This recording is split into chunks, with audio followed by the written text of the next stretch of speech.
of the fire sacrifice. I was told afterwards that when Prabhupada received a letter from me telling him that I was thinking to get married, he became completely disgusted and threw the letter on the floor. I received news that 4 of my old friends had taken sannyas, and then I thought, oh my God, what am I doing? So very soon after that, we went to France also and established a Sankirtan there, and then Prabhupada called us back to Los Angeles, and I received it. We were living in a very difficult situation in Paris. I was living with my wife and 6 or 7 brahmacharis, all in one room. A telegram from Prabhupada saying, "Your letter, July 26th, come to Los Angeles immediately." It was such a heavy mood because the sannyasis, the 4 persons who had taken sannyas, had begun, the taking of sannyas had gone to their heads, and they had started to try to manipulate and control the relationship between Prabhupada and his disciples. Prabhupada called me in the room, and early in the morning, just about 4 or 5 o'clock, I came in the room, there was one light on, Prabhupada was bending over his desk, and he looked very sad. And he said, "Have they told you?" And I said, "Yes, Srila Prabhupada." He said, "Can you get me out of here?" He said, "This place is like a great fire." Reggel 4-5 körül mentem, csak egy lámpa égett a szobájában, és ő az asztalára hajolva ült, nagyon szomorúnak nézett ki, és megkérdezte, hogy megmondták neked? Mondtam, hogy igen, Srila Prabhupada. Azt mondták, hogy vigyél el innen.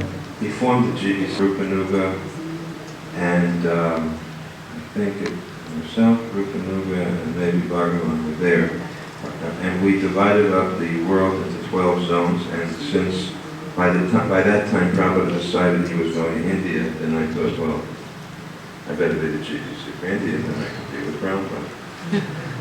We went to India, and it was quite interesting because we made a stop in Tokyo so Prabhupada could print some books with Dinapan, and that is in itself a wonderful story of how he negotiated the contract.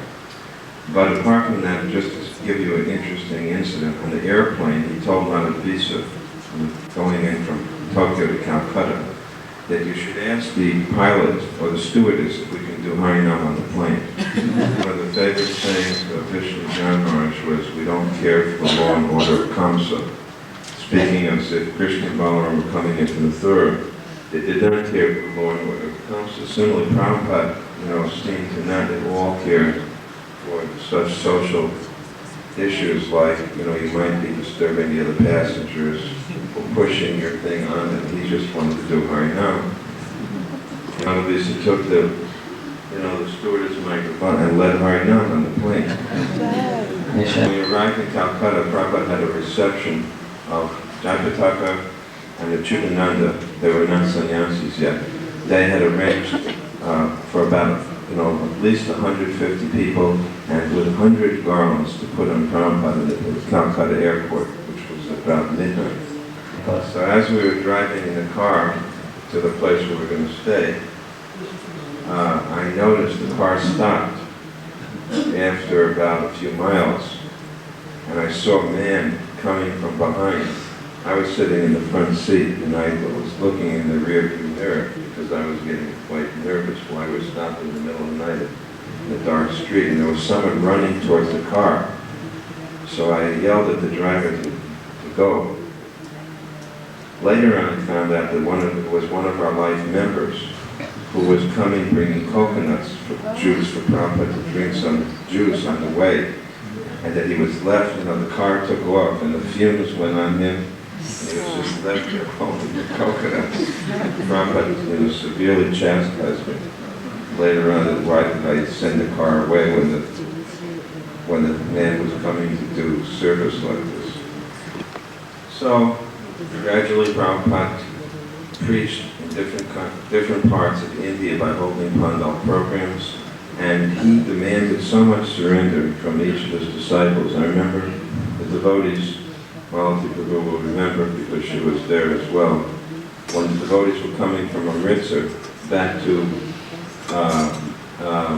they were coming from Amritsar to Surat. And on the way, when the train stopped in Delhi, Prabhupada ordered Gurudas, Jamuna, Banu, and Giriraj, and one other person, get off the plane. There's a man here who says he'll help us. Now you can stay in Delhi